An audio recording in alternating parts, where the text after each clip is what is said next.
This is a CBS 4 News election update.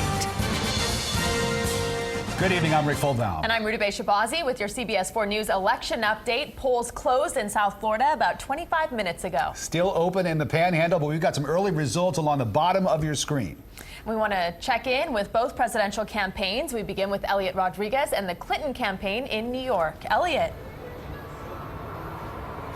Well, Rudabe, what I'm hearing from the Clinton campaign here in New York is that they are encouraged by the high voter turnouts in Democratic-rich Broward and Miami-Dade counties. They're hoping that those turnouts in those counties will make the difference in the all-important state of Florida.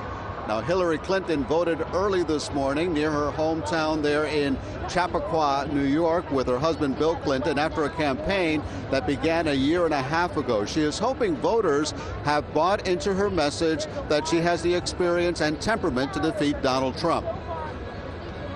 I know how much responsibility goes with this, and so many people are counting on the outcome of this election. I can tell you that earlier today the lines were around the block of Clinton supporters hoping to get in here. People are now inside the Javits Center, and we hear some applause when the early results go their way and some boos when they go the other way. But it is early in the evening. Secretary Clinton, by the way, is at the Peninsula Hotel not too far from here. It's also, interestingly enough, about 1 block away from another New York landmark, the Trump Tower. Reporting from the Javits Center in New York, I'm Elliot Rodriguez. Now back to you. All right, Elliot. Lauren Pastrana is with the Trump campaign. Lauren.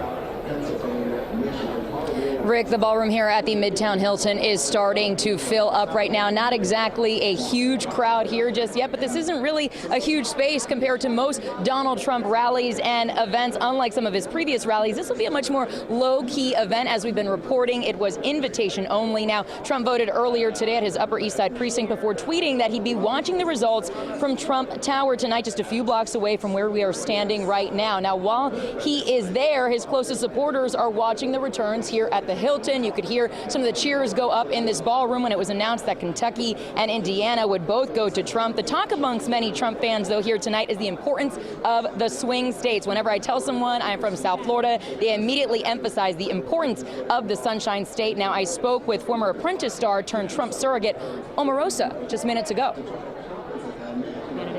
I am so proud of him.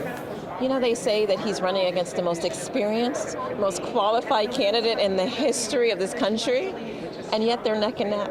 This is a man who has no political experience. He comes from the private sector, and he is neck and neck with the person who said that there would be a landslide. I'm incredibly proud of him. I can't even tell you, and I told him that this morning, how proud I was of him, and I thanked him for the sacrifice he's made for the last 18 months.